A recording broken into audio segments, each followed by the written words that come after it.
I was thinking for this episode 144, we should begin the first 10, maybe 12 minutes just talking about your looks, if we could.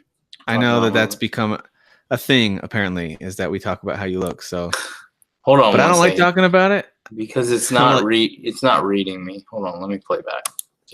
I just tested it. Or we can talk about your computer issues. That's fine too. Who is your daddy? I am your father. You fathers will understand. My father taught me many things. I got an idea. How about you all sit there quietly while I make dad noises? All right. So you are recording now, and if you'd like, the floor is yours to talk about how good you look. You good? You don't need to do that today? No. I actually have gained like 3 or 4 pounds just this week. I took a week vacation, and I've been exercising every day. It's just I've been countering by overeating. So Thanksgiving. But I did change my hairstyle. I went from the douchebag faux hawk to my hair's getting a little too long, so I just did the comb over. Okay. All right. Nice. So if you go to YouTube, if you want to see how good I look.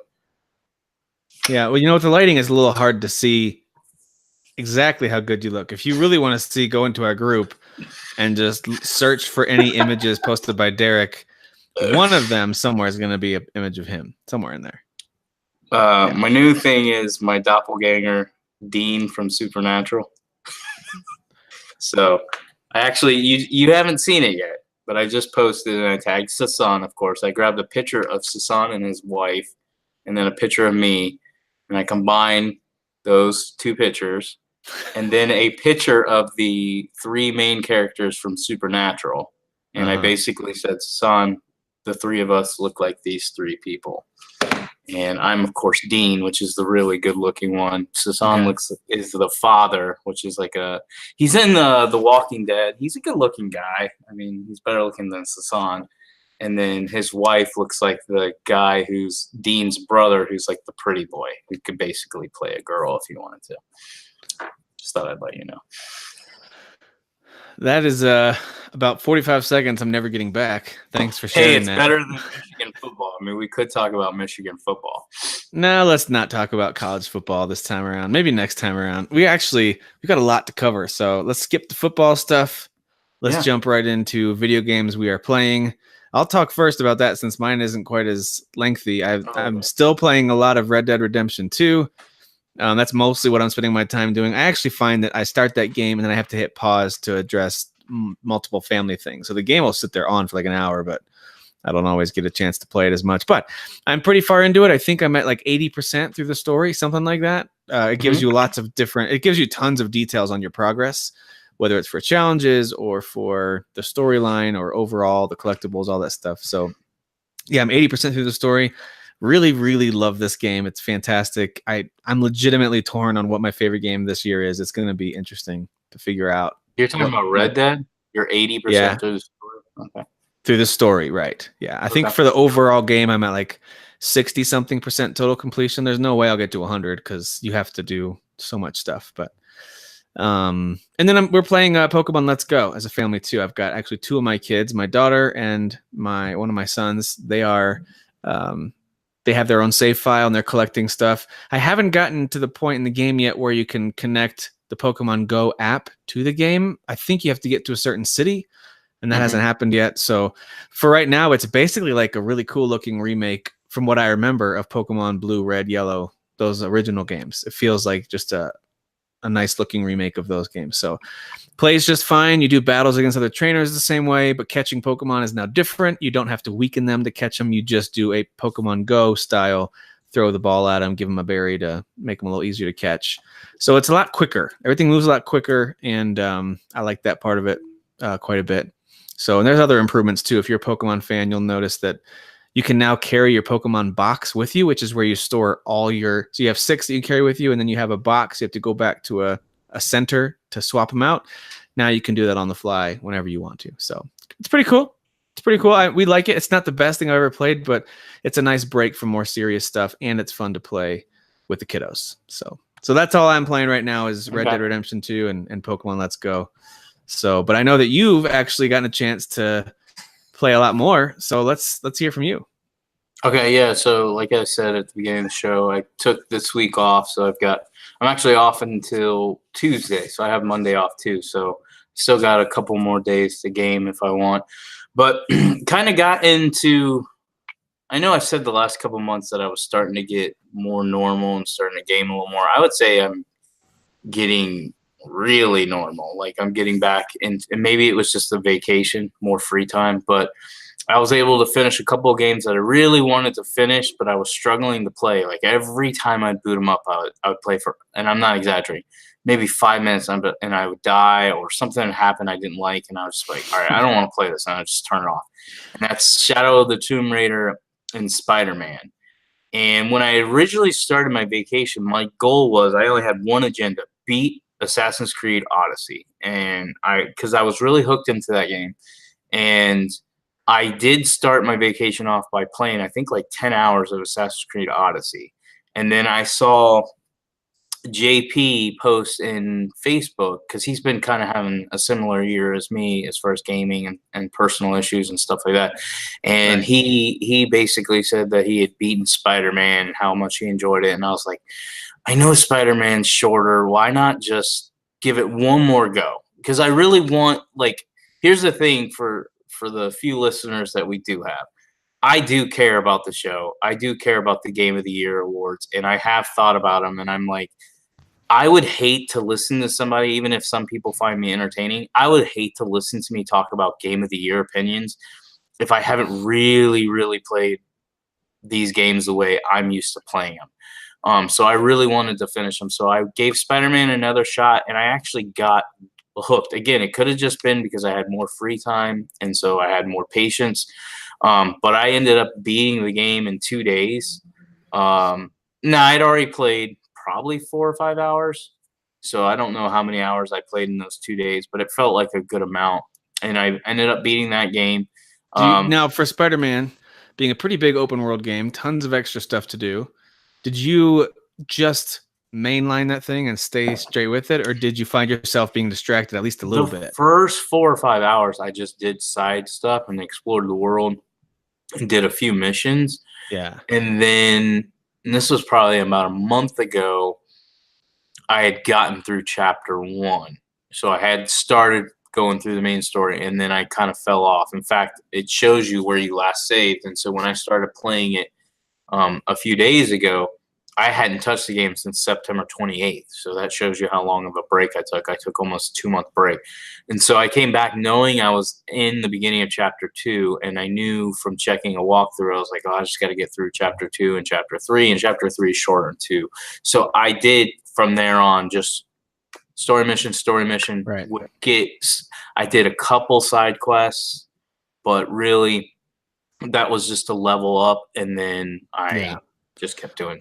And the side stuff is fun, but like I talked about a few months back when we talked Spider-Man, it does get repetitive, and it's not, again, not bad. It's just I didn't feel compelled to keep doing those same It's types just of gamey activities stuff. over. I mean, there are some like side quests. Like there is this dude that, like, you can explore what he's up to, and he's a villain with his side quests. I did one of those, and it was pretty cool, because it felt like it could be part of the actual main storyline. But after that, I was like, no, I just want to focus on the main story. I did want to get to the ending because I heard how great it was, how emotional it was. I want to say that I had zero emotions. I did not care. I won't spoil it, of course, but I had no cares were given about what happened. I was actually happy about it. So I do not care. That does not weigh, in my opinion, on that game at all. Oh, that's too bad. And I'll save my I do opinion. think people oversold the story just a tad. I will say that. And we'll talk about this when it comes to talking about 100% oversold the story. Look, yeah, when we talk best story, it's going to be interesting, depending on who's with us on the show, to talk Spider-Man, because as Spider-Man stories go, it was good. Not even the best Spider-Man story I've seen, though, both on film and heard about in comic books. Not enough like twists. I like twists, and there. So it was good. And there were some really epic, very cinematic type moments.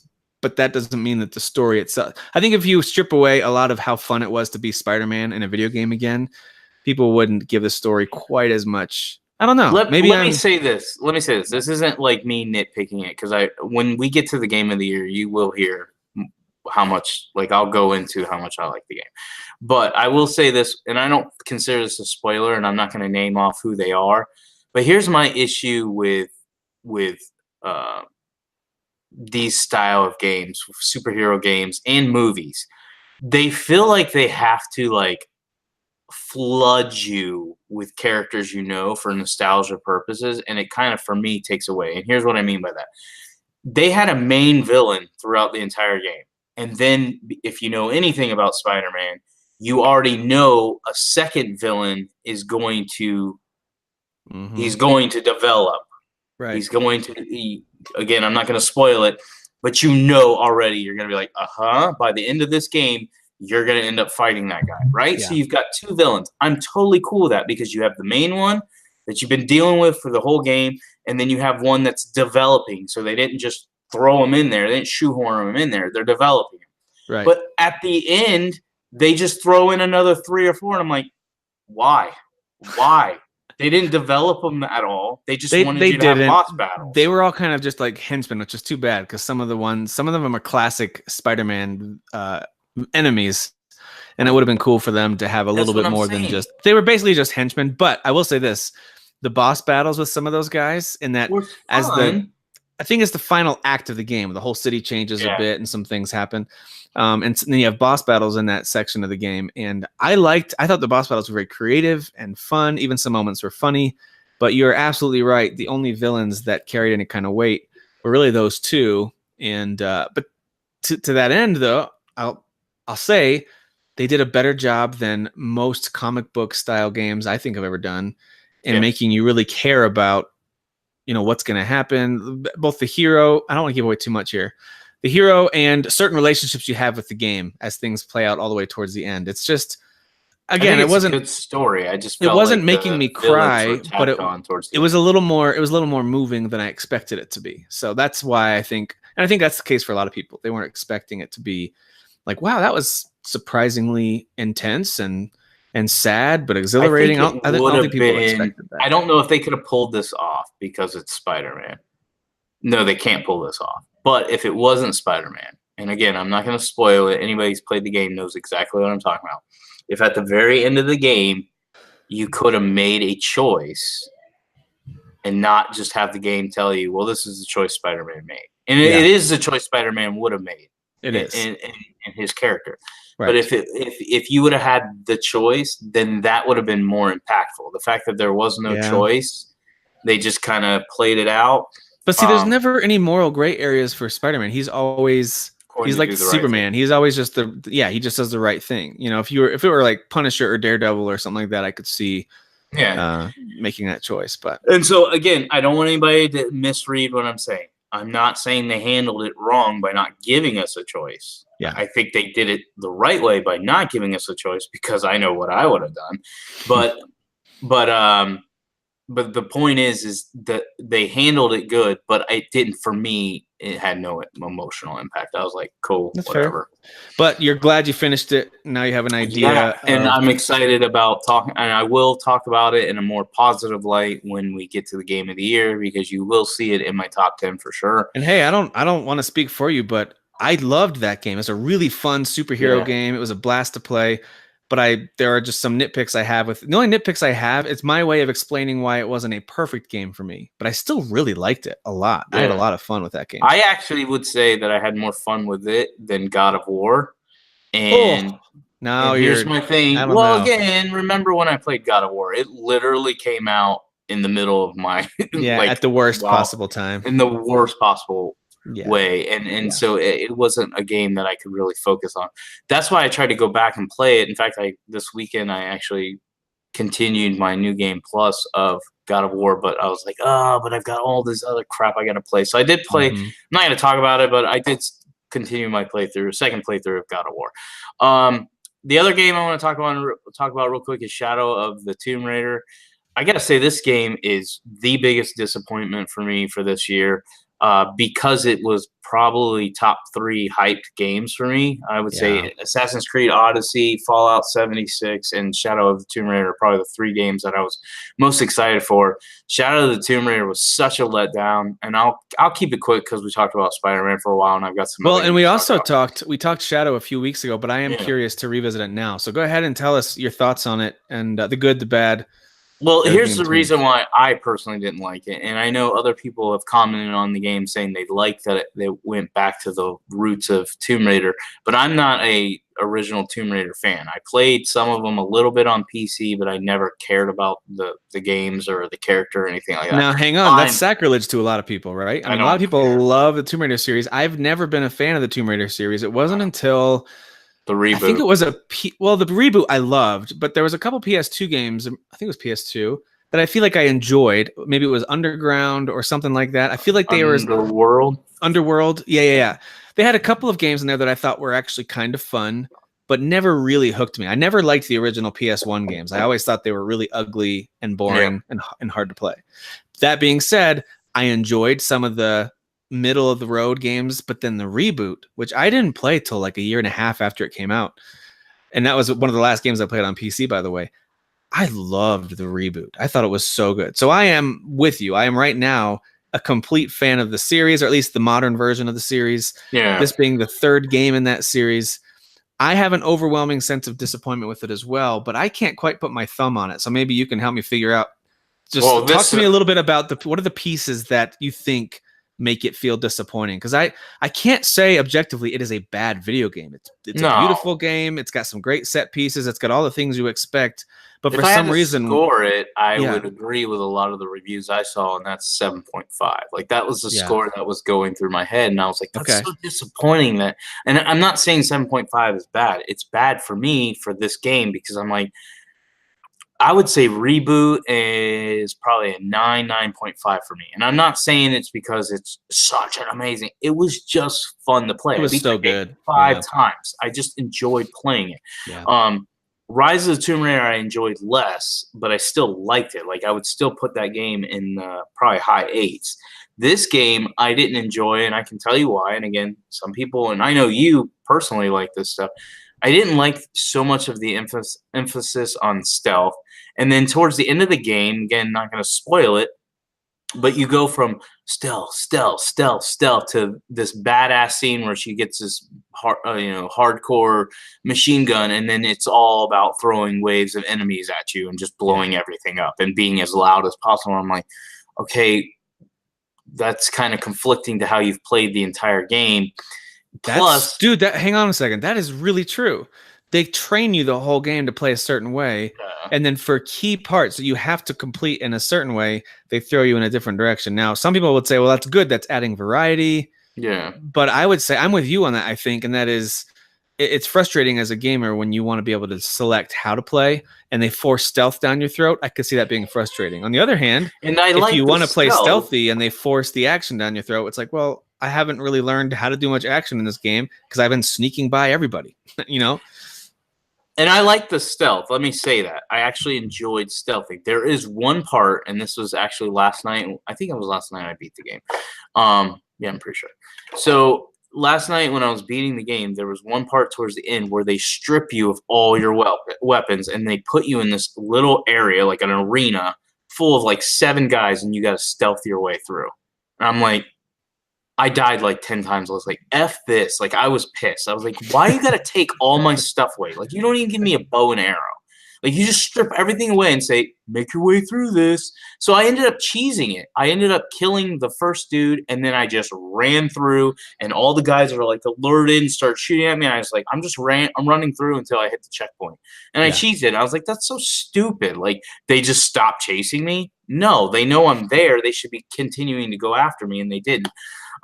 So that was a big part of why I don't think the story's bad. I don't think it's good. I'll be honest with you. I skipped a lot of the cutscenes because I was like, don't care about you. You talk too much. That's kind of a bummer because they did a pretty good job. I thought maybe even a little better than Rise on making me care about Lara as a character. Yes, I talked about how overly serious she is, and that can be annoying. But in general, they gave me a lot more I thought, a lot more meat to the backstory. So you got an idea of why she is the way she is and what she's trying to do, and you kind of feel for her. So I liked that. But if you're already not 100% enjoying the gameplay, I could see skipping the cutscenes. Like, let's just get to the next part so I can finish this thing. So I can see that. And that's kind of where I was. Did I like the game? Yes. 7.5 is not terrible. But I think my big thing was the emphasis on stealth. And the biggest problem for me was there just wasn't it reminded me of Uncharted 4. And I was like, you know what? If I'm going to rip Uncharted 4, I have to be fair and rip Tomb Raider for this. It went too much to, let's climb this, let's jump to this, let's do this, let's explore that. And I'm like, no, how about you let me kill some dudes? I want to have fun. And this wasn't fun. It was more of exploring and doing puzzles. And then you get a little section where you kill 3 or 4 guys, and then you go climb and explore more, and then do another puzzle. And I'm like, this is everything I didn't like about Uncharted 4. I felt like they were almost copying and pasting. Like, hey, Uncharted 4 stepped it up, so we got to step it up. I'm like, no, Uncharted 4 for me stepped down, and I wish you wouldn't have gone the same route. But I don't think they laid it on as thick, but they still tried to. They even had this wasn't even game where they were letting you play as Lara as a kid and crap like that. I'm like, no. Well, dude, the reboot and Rise, I thought, were pretty close to being on par with the Uncharted games. You know, maybe not quite as good as 2, which is pretty much a masterpiece, and 3, which is pretty close to that. And I know 4 is a little divisive, but I still think it's a masterpiece of a game. It's considered a masterpiece. Just because I don't care about it, objectively, it's considered a masterpiece. I think this was a step down from the Rise games and from Uncharted. I don't think it compared at all. I could see them trying to make some comparisons there, but I just didn't. I didn't feel it for the most part. I wasn't enjoying the moment to moment stuff quite as much.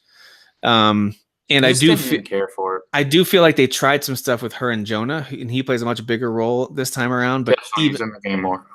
Even so, didn't care that much. Nope. Whereas one of the strengths of Uncharted is the relationships that Drake has with Elena. And those are good relationships. Like Jonah and Lara's relationship is like, Jonah, why do you care about her? Like, that's really the question you got to ask. Why do you care about her? Because you apparently don't have a crush on her, which in real life you totally would, because he ends up falling for another chick. But she has no interest in you in that way either. Why are y'all even friends? You also see that she's very like narcissistic and selfish, whereas he's more like about other people and about her, which that kind of fits. I mean, that's normally how relationships work. You're attracted to the opposite person. But again, this is a chubby, kind of attractive dude with a really hot chick. And to me, there would be more sexual, like he would be wanting her more than they showed. And their relationship was it's just bland. Like, he's not funny. She's not funny. She's too serious. He's a little bit more lighthearted, but he's not that lighthearted. He still has an agenda too. Like, he still wants her to stay focused. His focus is just different than hers. Well, he seems more human. So he seems upset when other people are suffering. He has feelings for other people. He's all a about protecting her and other people. Yeah, he's like a big brother. All about the mission. Well, he also they make him feel like for the most part, kind of a real human character. I never feel like Laura. I felt like she was kind of in the first 2 a little bit, at least. In this one, I didn't feel like she was a real human character. She's so very robotic in so many ways. Like, she feels a lot of pain. They love to put her through a ton of pain in these games, but it doesn't. I mean, she doesn't at many points. I don't feel like she connects with anyone else on the screen. Now that changes a little bit towards the end. You know, there's a key side character who has, who dies, things like that, and she clearly feels emotion for that, but it's not quite the same. So that was another thing that took away from the game a little bit for me, was not only did I not love all the gameplay moments, but I felt like the character of Laura, this lead character, was just meh. So, all right, well, let's move on from Shadow of the Tomb Raider. We'll talk more about both of those actually just here in a couple of weeks. I want to hear more about, before you talk Odyssey, I want to hear about Soul Calibur, Red Dead, Dragon Quest XI. Those are other ones I know you got going on. So any thoughts on those real quick before we talk Odyssey? Are you really playing those, or just kind of dipping your toes back into them a bit? the main ones were Spider-Man, Shadow of the Tomb Raider, so I finished those. I think what I'm kind of in between right now, like I'm gonna go back to Assassin's Creed Odyssey. That's my main one, because I do want to try to finish it before we do Game of the Year. As far as the other three, I'm really trying to like Red Dead. I don't like it. I really don't. Like maybe some Century I will, but here's the main reason why. I feel like I'm playing this game that wants me to play a real life simulator, and I have no desire to do it. Like all the stupid stuff you have to do. I can't keep track of everything that's going on. I have no idea what's a story mission, what's a side mission. I don't have a clue what's going on.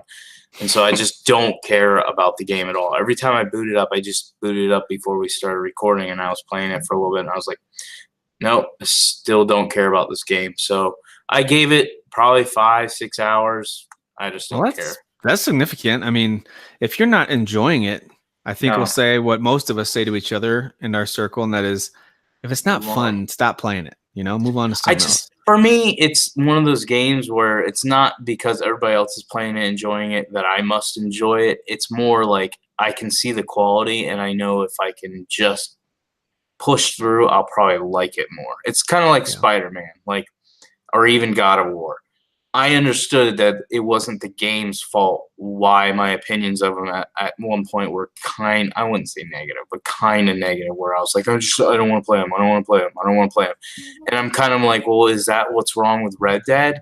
Maybe. And maybe it's just because I'm enjoying Assassin's Creed so much more that I have no desire to learn this new world's rules, which again, I feel like the rules are borderline ridiculous. Like if I want to play real life, I'll just play You'll just become a cowboy. I'll just move out to the wilderness and start hunting. So I'm not enjoying that one that much. I am playing. But before you move on from that, I will say this, because I talked about this when it first came out, and I said, it's just a little too slow, and I might be struggling with it. Well, I, of course, have come around on it more now that I've spent a ton of time with it, and I have completely shifted away from what I considered to be a much faster paced and really, honestly, more exciting game in AC Odyssey. Both of incredible quality. It's just AC Odyssey did not feel like a ancient Greek simulator.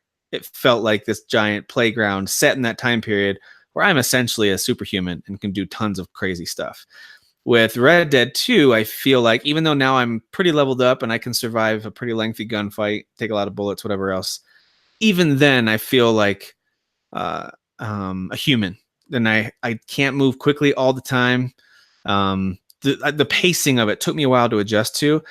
I still enjoy it now, but here's the things that I still don't like about it that I think would still bug you is it'll have a compelling set of missions where some really interesting things start happening. And by the way, the main storyline, one of Rockstar's more compelling stories they've told, because there's lots of interpersonal relationships and there's things you're dealing with as an individual and the whole gang is dealing with. And so anyway, it's very interesting. So I do think you'd like the overall story. But then a mission will finish and you'll be on one side of the map and you need to get back to your camp to trigger the opening for your next set of missions. The way all open world games work, you have to go to the little icon to start the next mission. By the way, yellow missions are your story missions. White are your optional side ones. But anyway, it's on the other side of the map and there's really no way to get there quickly. Now, it doesn't take forever, but it can, especially if you get interrupted or robbed or someone attacks you or whatever else, it can take anywhere to over 5 minutes easily, like of real world time of just traveling, of just another set of traveling. And that adds up. Now, to the game's credit, there really isn't a ton of loading except for when you are actually loading your save or something like that. So the game is crazy seamless, the way they can make everything just instant load.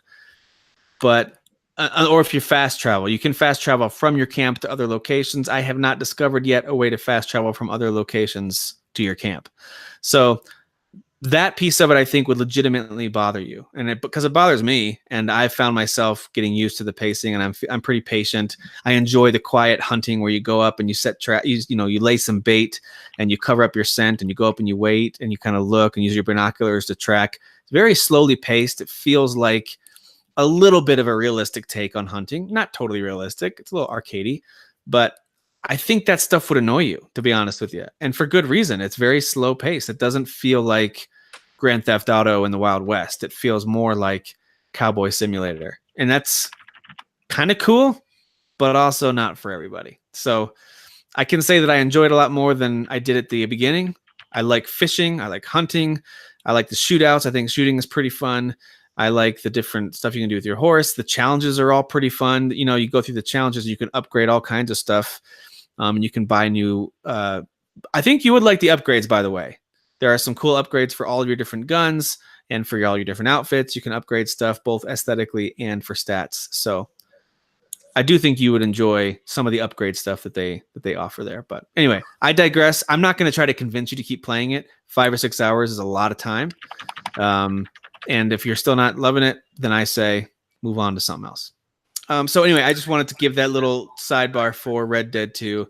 It has truly grown on me. I think it lives up to the first game, but it's nowhere near as fast paced or arcadey. It's a step more towards let's make this realistic. Yeah. And if you like, it does that, have its bugs, by the way. It's not bug free. It is overall very well polished. But there's been plenty of times when there was a pretty serious cutscene after a major mission, and I'm having some issues with this other gang member, and I'm like, are we about to become enemies? But the bandolier from my character had loaded up right in the middle of his face.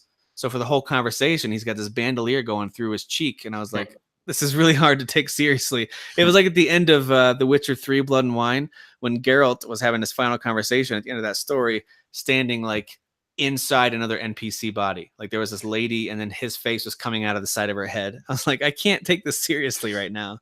But anyway, there are a few bugs, not a lot, not game breaking, just a few moments here and there. Legendary hunts are kind of cool. You'll be exploring around or heading to a mission, and it'll say you have entered the territory of a legendary animal. And so use your, I forget the view. It's kind of like an eagle's eye view from Assassin's Creed, but use this view to find some clues to go track them down. So I've hunted down so far the moose, the wolf, elk, deer, and bear. Those are the legendary ones I've hunted down. So that's kind of, and the ram. There's the bighorn ram. So that kind of stuff's pretty fun. They add some cool stuff to the hunting. Animals have different ratings, from 1 to 3 stars. And if you use the right weapon, if you use the wrong weapon, they'll go from a 3-star and their pelts will be damaged because you used the wrong weapon. And so now they're not worth that much. But if you use the right weapon, then you have to go into your little notebook or whatever to figure out what animal should have what weapon, take it out. That kind of stuff felt fun. Like it really feels like a pretty deep hunting game. And that part's fun to me. So anyway, I'll stop talking. I'll let you move on. But I wanted to make sure I mentioned that I really am liking Red Dead 2, despite some of the flaws that I do think are legitimate flaws. Some of the slower pace of it makes it a little bit of a high barrier for entry for some folks. So anyway. Yeah, maybe down the road, but right now, no.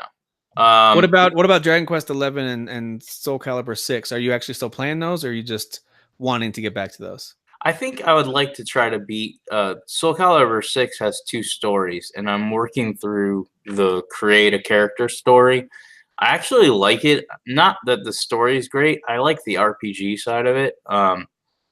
Every time you move to a new location, you face different enemies at different levels, and you can get new equipment. Like I ended up unlocking like a level 14 Geralt sword equipment, but I'm a level 8, so I can't equip it yet. In fact, my sword right now is a level 4, so I'm excited about getting to a level 14 so I can unlock that, because you can see the stats and how it's more badass than what you have.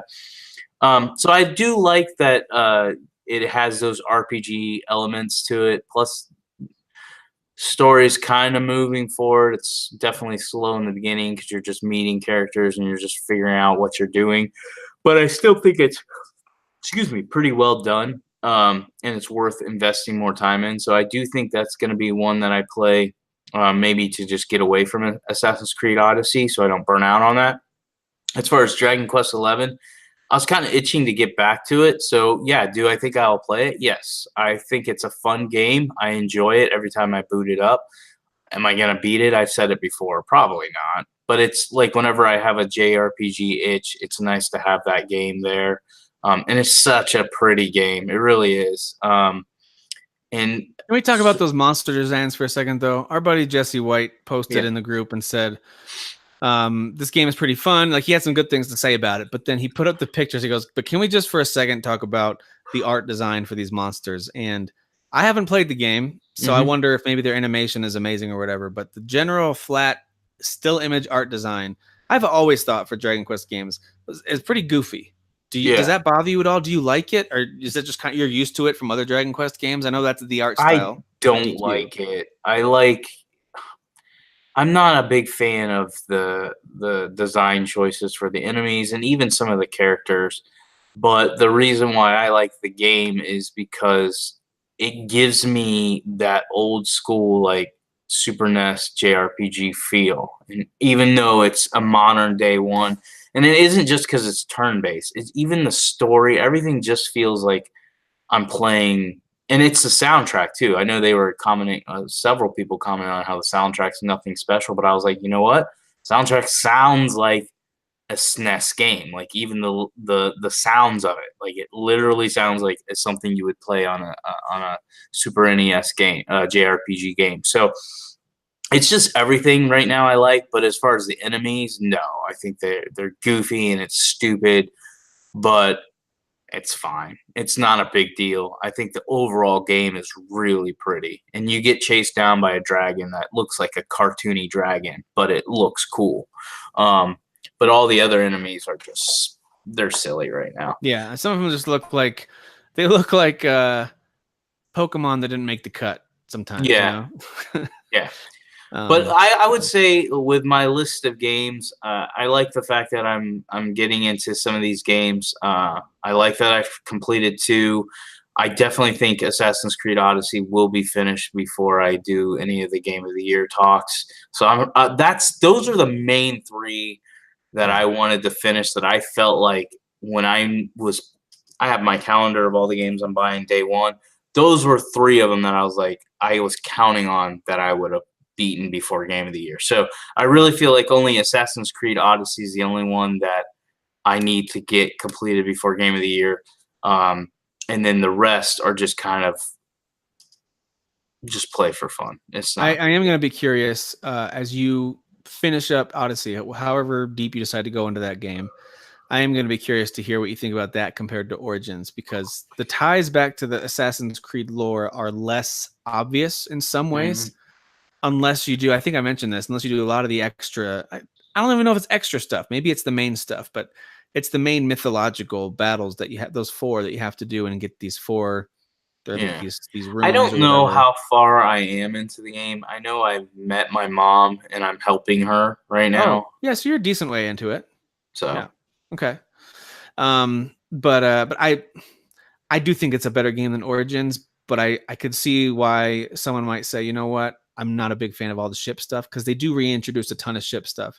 You don't have to be on your ship a lot. You can actually choose. I've actually not been on my ship a lot at all. Yeah, because you can fast travel so quickly. You can choose to skip, except for a few story moments here and there. You can choose to just ignore most of the ship battle stuff, which I think a lot of people will appreciate. You know that I enjoyed the ship stuff, so I think it's fun. But I do like that they allow you to kind of, you do what you want. If you don't want to be on the ship a lot, don't be on the ship a lot. It's fine. But if you want to, there's tons of stuff to do. There's underwater temple things to explore, and treasures to find and all that kind of stuff. So anyway, I love it. I'll talk a lot more about AC Odyssey again here in a couple of weeks. All right. So wanted to talk a little bit about our holiday plans. We just wrapped up Thanksgiving week. It always feels like it goes by too quickly, because now I'm looking down the barrel of Monday morning thinking, I don't want to get back to this yet. I've enjoyed not having an alarm go off in the mornings and just kind of chilling all day. So, but have to be an adult. So now I'm starting to think ahead towards Christmas, and wanted to talk a little bit about what we're going to plan on doing for Christmas time now that Thanksgiving's over and we got to get back to the grind of work. Before we do that, though, I do want to tell you guys we are planning to do another round of Game of the Year debate episodes. Don't know how many that'll be. I think last year we split it up. A couple of them were pretty short. A couple of them were a lot longer, just depended on the topic or the category. but I'm thinking we'll probably cut it down a little bit overall. We don't have to debate things like best music and things like that.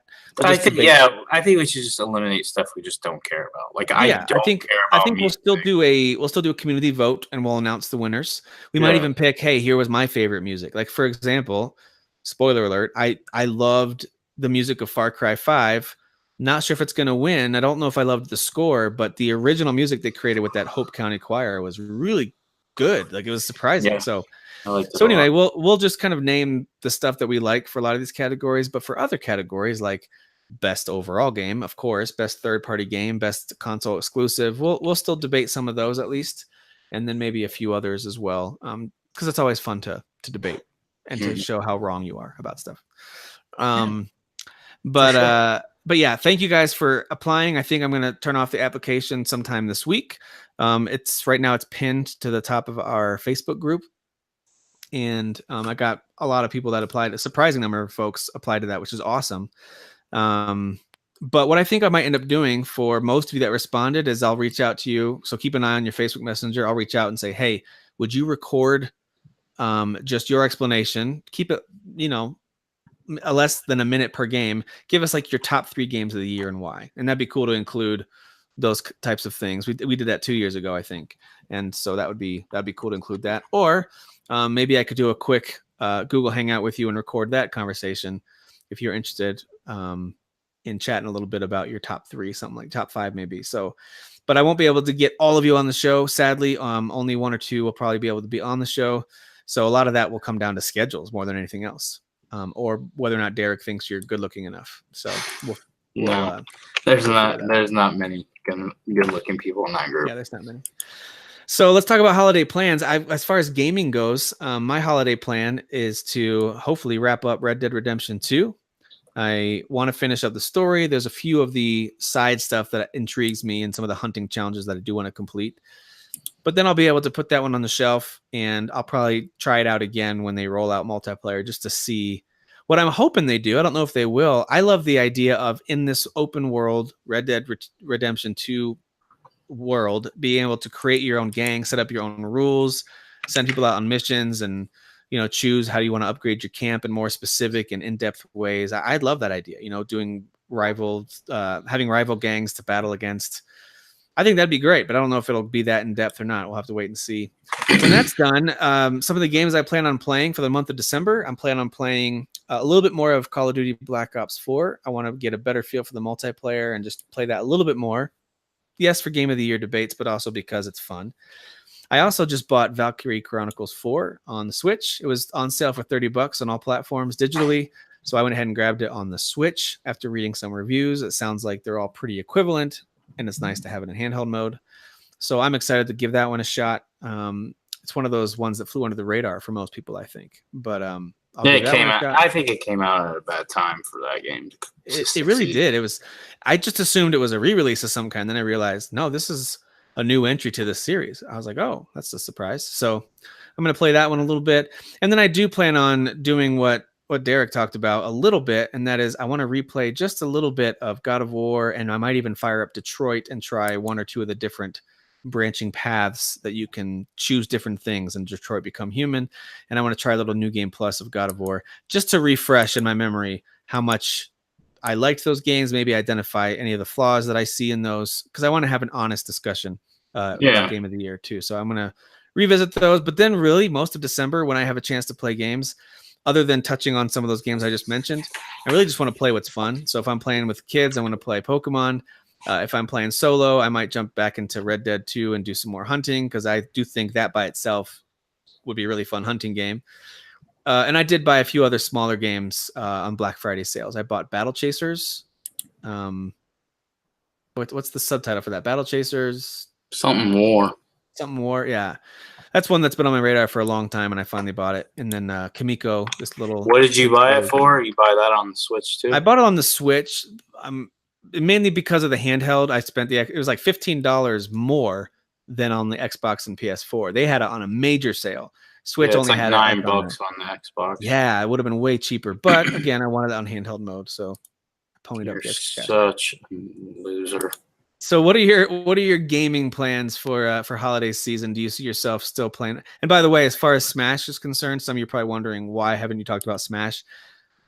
I don't know that I'm going to get it. I know my kids are all really interested in it, so I might end up using, since I still have more of the Best Buy Gamers Club thing, I might grab it through that. But I personally have never been a huge fan of the series, so my kids would have to really convince me to get it, I think. So that's where I stand on the Smash Brothers thing. But what about you? What are you hoping to do between now and the end of the year? Okay, so like I said, I definitely want to finish Assassin's Creed Odyssey. I do want to play, I know you wrote these in for me, but I do want to play more Fallout 76. I kind of feel like I should have bought it on the PS4 just because that's where everybody in our group's playing it. I haven't played with anybody. I guess I could play with Nate Bacon, and I have another friend who bought it as well, but I haven't connected with anybody. But I do want to play it more. I do think it's fun, what I've played of it. I have two characters, one on PC, one on Xbox One X, and I've played both characters at least 3 or 4 hours. So I've got about 7 or 8 hours into the game. I do think it's fun, but I do think I don't know. It's just not great. Like, it's not a game that I play and I'm like, I gotta beat the story. It's just one of those where it's kind of like Destiny or Rocket League, where you just pick it up and play just for the fun, not for like, there's no agenda. Like, I play Assassin's Creed Odyssey for fun, but I have an agenda. It's to get through the story. I want to experience the story. That's not the case with Fallout 76. Does it have a Division vibe to it at all? The way you can team up and play together? I mean, yeah, I guess, but it doesn't feel that way. Okay. But I guess, yeah, it could be considered kind of, yeah. I would have to play it more. I haven't actually gotten to play with other teammates to see if it gives me that vibe. But for right now, it's kind of a lonely game for me. I do see other players running around, and I'll join in. Like, if I see them battling somebody, I'll jump in. So that's cool. But for me, I've just been playing it like I would play Fallout 4. Gotcha. The other thing I wanted to mention, and minus the vets. Yeah, I know we haven't talked about these two games at all. Well, before you go to those, I just looked this up real quick. Here's why I haven't fired up Fallout 76 yet. Because I know you bought it on Xbox. I've got it. It's available to me. I've actually got it downloaded. I haven't fired it up. Obviously, I'm into other games right now. But when I saw the Metacritic ratings come out, I laughed out loud and was like, I'll probably never even turn this game on. Have you seen what these are? No, so I don't try. For the PS4 version, it's got a 50 average out of 100. For the PC, it's 55, and for the Xbox One, it's a 48. So, and that's critic reviews. That's not users giving it zeros. That's, critic sites that have been approved by Metacritic to be part of their average. That is rough. Those are rough. I mean, those are. Oh, I wonder. Let me see real quick. Is that as bad as Metal Gear Survive was? Probably. Metal Gear Survive has higher average ratings than Fallout 76. Whoa, that's eye-opening right there. 60 for PS4, 62 for Xbox One. So I think that's why I skipped Metal Gear Survive. I skipped Fallout 76. I think it's just, you've got a limited amount of time you can dedicate to playing video games as an adult with a family and a job and other hobbies. Yeah, there's a limited amount of time you can dedicate to it. So I've never been a huge Fallout fan. There's other series I like a lot more. The idea of playing with others is kind of fun. I like that idea. I thought Sea of Thieves and some of these others was fun to play with others, but man, Fallout 76, I think you and I would have fun, but in order for me to play with you, well, we never play together, but it's, in fact, I invited you to join a chat on Xbox to see if you wanted a game tonight, but you would have to start the game solo and you have to get to, I think, level 4 or 5 to play with others. Okay. So you have to play it solo anyways for a little while. So if it's not of interest to you, you're not even going to get to the point where you can jump in with other people. Yeah. But the other two games I want to touch on real quick is I have Battlefield 5 on PC. It's amazing looking. It's fun. It was more fun in the beta. I was lighting people up. That's what encouraged me to get it because I was like, "Oh, I'm doing great." Well, I guess they probably put bots in the beta just to get people to be like, "Yeah, they're so good. Pre-order this game." They just put in some free meat running around the middle of the battlefield. Because when I played on the launch, I was complete trash. Killing people is difficult. I was getting sniped every 5 seconds. I was like, okay, this is frustrating. But it's gorgeous. It's a great game. It's Battlefield. I know it got knocked it does. I checked the Metacritic. It's at an 81, which isn't bad. But I was hearing other people, like I watched the IGN review, and they were pretty harsh on it. But I've heard it's good, but it doesn't quite have the same effect as Battlefield 1. Battlefield 1 was kind of a they're kind of knocking it, Ooh. saying that basically it's not a complete game. Like they should have waited. Okay. But I feel like it's Battlefield 5. It has a single player campaign, which is 5 to 6 hours long, and then it has Call of Duty can say. Yeah, and then it has a bunch of multiplayer, and then they're gonna add their version of now I'm forgetting the name, but the Battle Royale stuff. Battle Royale stuff. So they'll add that later. The other one I want to talk about, because I'm kind of excited about this. I don't know how much I'll play it. I actually hope I get into it. So I really do need to knock Odyssey out. But that's Darksiders 3. I pre-ordered that on PC as well. I got Is that still coming out this year? Yeah, it's coming out November 27th. I actually watched the video to get me hyped to see the game. It basically looks like what they've done is they've taken what they did in the first 2 Darksiders, and they've scaled it back a little bit as far as how many enemies you fight, and they're going the Dark Souls Bloodborne path, where they're going to make the encounters that you do encounter, the enemies that you do encounter, a little bit more difficult, the boss fights a little more difficult. The only thing that will get me to say I don't like this game is if they go heavy on the puzzles like they did in the first 2, because these games are influenced by not only God of War when they were originally released, but they are influenced by Zelda. And anybody knows me, while I do like Zelda games, I cannot stand the whole old school where you can't enter this area until you have this equipped or you solve this puzzle. And I'm like, oh my gosh. And that's what they do in the Darksiders games. So I'm hoping Darksiders 3 will be a little bit different. It does sound like they're making some positive change. The universe and the story that they have, like the way they have all 3 stories connected, is very interesting to me. I had to watch a video on it because they basically say the events of Darksiders 1, Darksiders 2, and Darksiders 3 are all happening around the same time. Gotcha. So it's pretty cool that you're not playing Darksiders 1, then going Darksiders 2, which is after Darksiders 3, and then going to Darksiders 1, and then going Darksiders 3, which is no, they're all happening. So you'll hear them talking about the main protagonists and what they're doing and what trouble they're in or whatever is happening to them while you're getting your assignment, and you know from previously playing the games what they were going through. So I never played the second one, but I put probably 10 hours into the first one, maybe. I forget why I never finished it, but it very much is influenced by God of War, and not in a bad way. It's fun. It's a pretty decent take on the God of War. It is. It's fun. So I kind of think maybe that's even a fair comparison. I haven't watched enough gameplay to say maybe they're going down the path of what the new God of War did, and that's focusing more on less encounters, but when you have those encounters, they're more impactful, a little more difficult, a little bit more stuff going on. Yeah, but I'm excited. Really would have what would they have? Maybe 4 or 5 guys at the most come at you at a time. Yeah, because they're all even the grunts are a little more challenging. You have to be wary with your shield and how you're attacking. So yeah.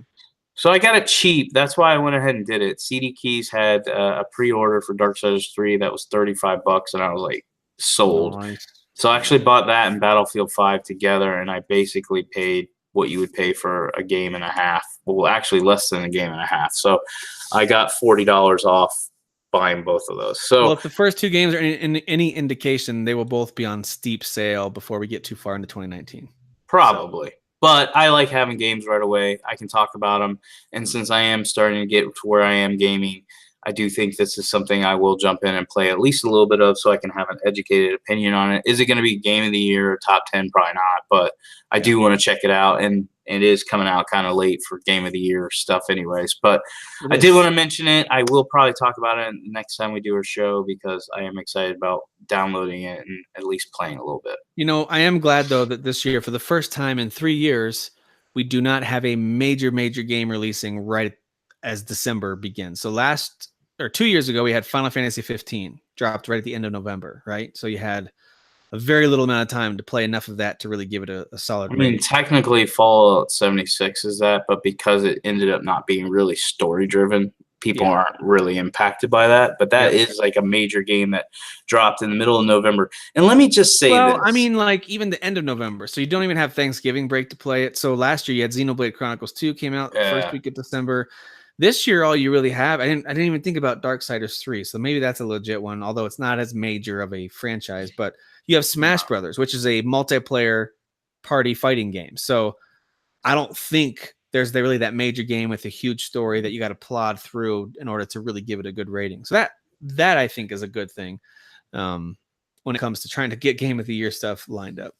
Yeah, and I did want to say that while I always support, businesses making business decisions, I am really annoyed that Fallout 76. Now, I paid less on PC because I pre-ordered it a long time ago. For those who are like, why would you buy the game that's trash twice? It wasn't intentional.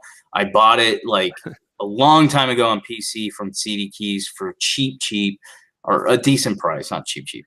And then a bunch of people were like, well, I'm going to get it on Xbox. And I'm like, okay, I'll pre-order it. So I bought it on Xbox.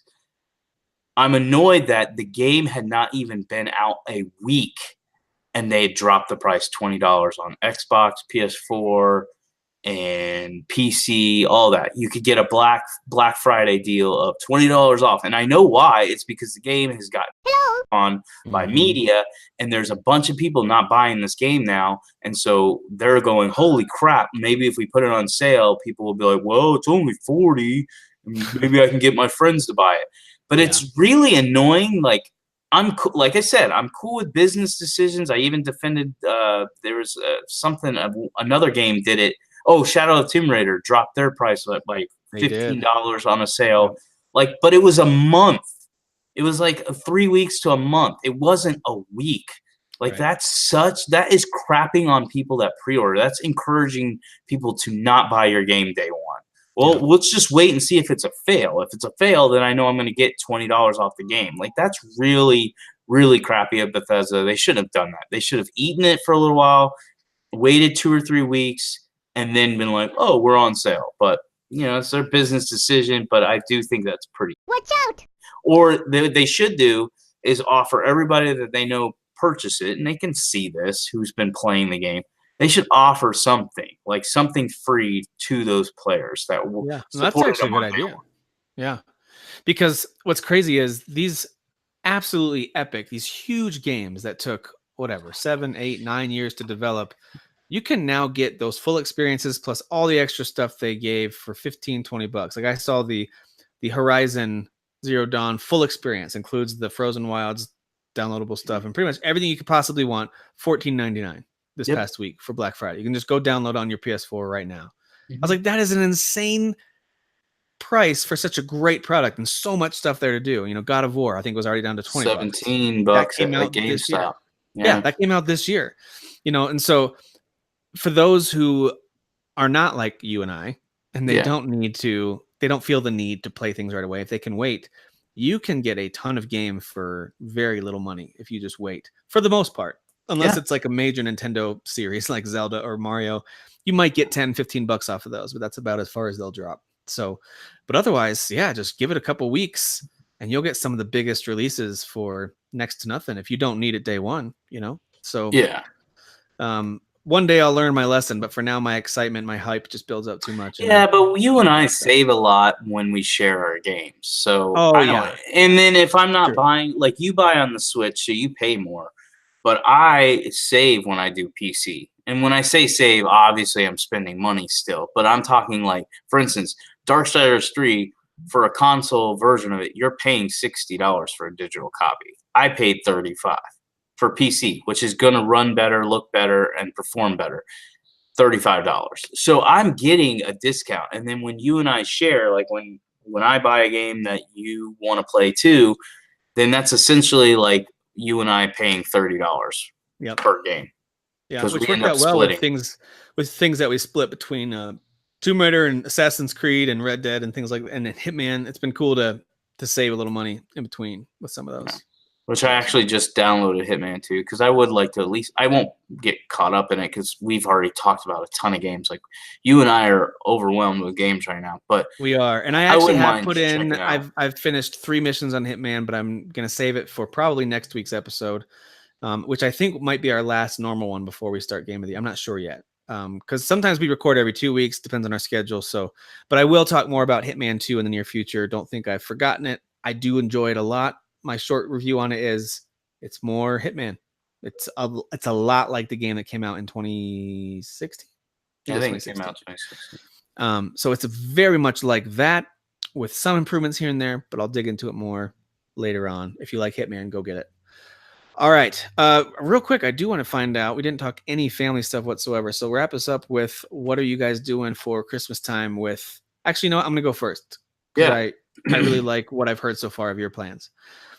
So we're staying put. Since we moved to Colorado, we have not really traveled much. There's too many of us. We have 5 kids, and then plus we usually have some sort of foster kids. Right now we have 1 foster kiddo in our house. So traveling is very complicated for us. So we typically encourage family, oftentimes have even paid for family to fly out to us instead. You know, basically saying, sorry, we can't fly in or drive in. Can you come to us again? We'll pay for you.